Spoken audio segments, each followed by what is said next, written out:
Olha, o presidente da Câmara dos Deputados, Hugo Mota, afirmou nesta quinta-feira que não vê ambiente na casa para aprovar uma anistia ampla, geral e restrita aos envolvidos nos atos antidemocráticos de 8 de janeiro.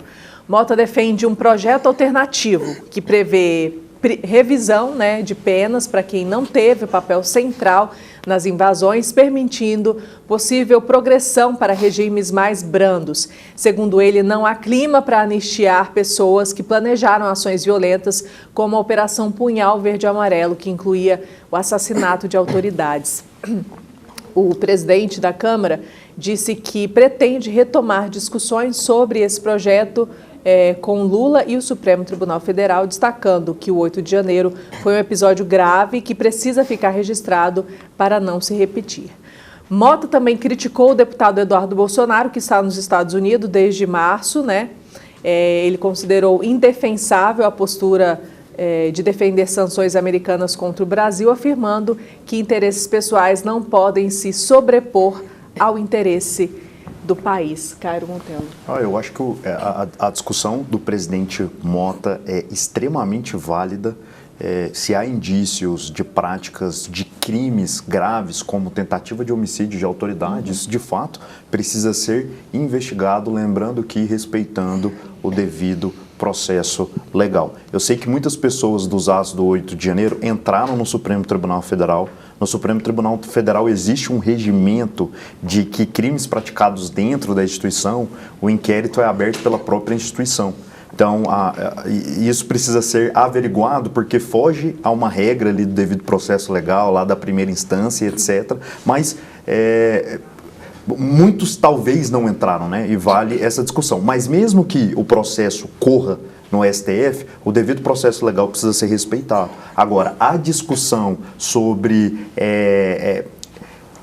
reduzir as penas ou até mesmo anistiar aquelas pessoas que não participaram de crimes tão graves como tentativa de homicídio, planejamento de homicídio, pessoas que picharam, pessoas que quebraram, aí sim, extremamente válida essa discussão. Eu vejo isso como um ponto vitorioso, porque o presidente Mota, após ali as manifestações da direita dentro do Congresso, em uma primeira reação midiática foi de que ele não pautaria. Depois já houve falas dele, inclusive ele participou de entrevistas aí na mídia falando que precisa pautar, que esse é um interesse de boa parte dos parlamentares e agora abre-se essa ramificação de não abranger todas as pessoas e é extremamente válido, Vamos beneficiar aqueles que de fato não fizeram nada, que protestaram, que eventualmente ali quebraram alguma coisa, picharam, mas com penas mais brandas.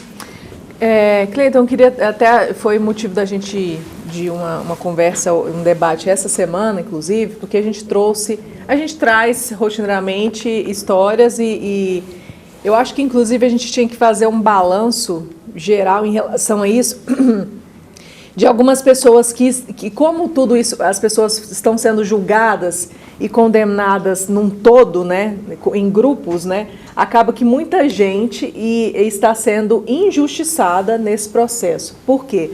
Alguns exemplos a gente tem, você conhece, a gente citou o caso de uma mulher que no processo dela não existe prova alguma de que ela cometer qualquer crime. Por exemplo, uma foto, uma filmagem, nada em relação a ela. Ela estava lá, em algum lugar, e também nem sabe aonde. Se lá no STF ou somente em frente aos quartéis, por exemplo. Ela é uma mulher que é mãe de 7 filhos, que são menores de idade. Portanto, teria o direito de responder, por exemplo, em prisão domiciliar. E isso não tem acontecido. Então, existem algumas coisas que a gente critica, inclusive, e aí eu queria que você comentasse essa fala dele, de rever, não anistiar, mas rever penas, inclusive. Primeiro, nós temos que acreditar na justiça, acreditar nas instituições, acreditar no STF, que está fazendo o seu trabalho. Nós já vamos aí para mais de 2 anos do 8 de janeiro, onde aconteceu aqueles atos antidemocráticos e daí veio-se as investigações. Então tem investigações em curso, teve a ampla defesa, teve o devido processo legal para as pessoas se defenderem, constituir advogados, refutar as provas apresentadas, então tudo isso veio acontecendo. E muitos atos, a gente tem que fazer memória de que muitas coisas que vêm acontecendo, sobretudo agora do presidente da Câmara dos Deputados, do Hugo Mota, dizer que não vai pautar votação no Congresso pela anistia, se deve ao fato anterior, porque fatos anteriores de deputados do PL, deputados bolsonaristas, tomarem conta da mesa diretora, né? Então eles sequestraram a mesa diretora e criou uma dificuldade ali com o presidente Hugo Mota. Então, assim, o bolsonarismo, ele tem se equivocado muito. Parece que a natureza do bolsonarismo ali dentro do Congresso, desde que o Bolsonaro ganhou a eleição, ele pegou o presidente do partido dele, o Bebiano, e fez o que? Brigou com o presidente do partido dele, ele brigou com seus aliados. Então parece que é da natureza do Bolsonaro e seus filhos brigar com seus parceiros. O Eduardo Bolsonaro esses dias brigou com o Nicolas, então agora os bolsonaristas brigaram com o presidente da Câmara. Então eles mesmos, pela natureza deles, esse ímpeto de briga, de luta, de desavenças, né, que já atrapalhou muito o Brasil enquanto governo, está atrapalhando agora na oposição, estão atrapalhando até o processo que poderia livrá-los de alguma coisa, de penas mais duras, poderiam livrá-los. Mas eles, assim, quando você pega a cronologia dos fatos, você vê que a natureza deles atrapalha eles próprios, né? Mas em específico, especificamente dessa fala dele, porque existe o projeto para anistia, que é o que o pessoal quer que seja votado.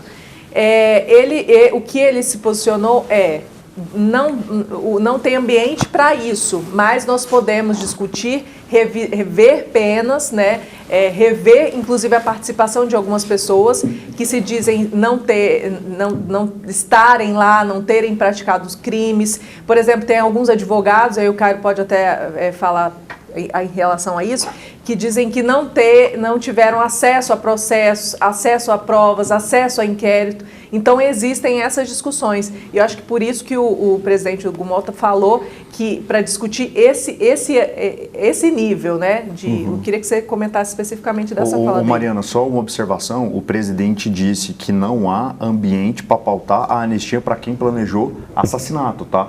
A casa mesmo, existe um ambiente, a casa pressiona o presidente, por isso que ele voltou a falar sobre isso, e isso demonstra o quê? Diálogo. Ele quer construir um projeto de lei que possa abarcar o que a maioria da casa quer, que é a anistiar que não fez nada, e deixar lá, seguindo investigação criminal, aqueles que planejaram crimes mais graves. Mas a casa como um todo é favorável à aprovação da anistia. Sim, alguns casos podem ser revistos, né? Casos de excessos podem ser revistos, mas o que a gente está observando, acompanhando nos fatos, é que cada general que vai lá e dá o seu testemunho, que vai lá e presta depoimento, o que ocorre? Mais denúncias graves vêm contra esses que planejaram o golpe. Sobretudo quem está na cabeça do golpe, né? O presidente da República, alguns generais, todos aqueles que tramaram o golpe, parece que cada dia mais se complica. Então fica muito difícil, apesar do Hugo Mota ser de direita, trabalhar bem com os bolsonaristas, ser eleito por essa parte da direita, fica difícil para ele querer pautar uma impunidade para alguém, para essa cúpula que tramou o golpe, sobretudo planejando a morte de algumas pessoas importantes.